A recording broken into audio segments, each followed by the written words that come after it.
All right, here is day 7, competition math problems, and here's the two. Top one again is a quiz bowl type competition where you got about a minute to answer it, and they ask it verbally. No calculators on either of these two problems. So, how many subsets of the set 1, 2, 3, 4, 5 contain the number 4 is the first question. And then what is the units digit? That is the rightmost digit of the number 17 to the 8th minus 17. Again, without a calculator. So, best of luck. Hit pause, try them out, then I'll try and answer them. See if you can come up with a different method than I did.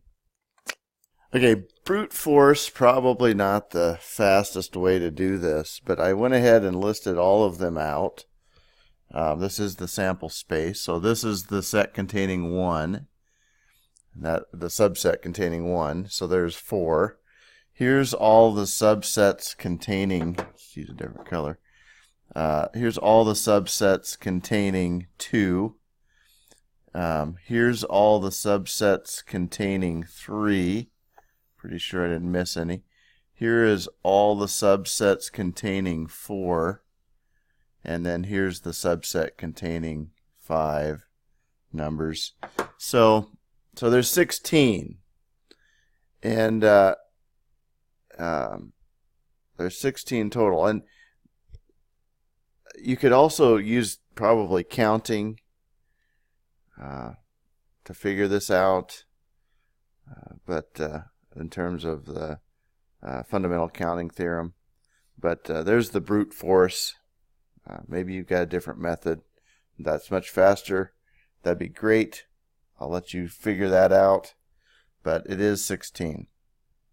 Next up, what's the ones digit in 17 to the 8th minus 17?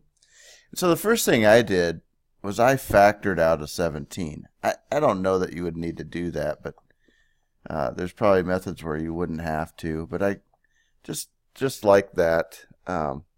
So to kind of separate things. And what I started with was the 17 to the 7th.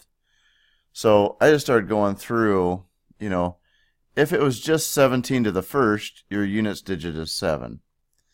If it's 17 squared, well, that's 17 times 17. And you do your basic algorithm for multiplying two-digit numbers, and you get 49, and there's 7 plus 4 is 11, and then 7 goes over 1, and then you get 1, and you get 289. You might have that memorized, but you notice that this 9 doesn't add anything else. It doesn't change. So 17 squared is a 9 at the end. There's your units digit. So we've got 7, 9, and then if you just keep going, so then if you're going to multiply 289 times 17, the same method, you really only have to worry about the 7 times the 9. And 7 times 9 is 63, so we know 17 to the 3rd has a units digit of 3. And you keep going, and then now you've got whatever number with a units digit of 3, because you're taking 17 to the 3rd times 17, and that's 21. So your units digit for 17 to the 4th is 1. 17 to the 5th would have to be 7. 17 to the 6th would have to be 9.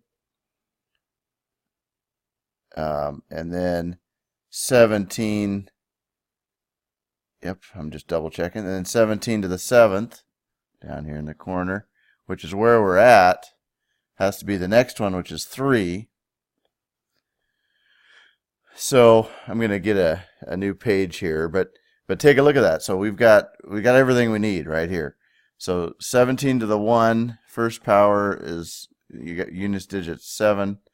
Here they all are. Clear up to 17 to the 7th, it's a 3. So this has a units digit of 3. So you can ignore everything else. So let me rewrite that. So we've got 17 times 17 to the 7th minus 1.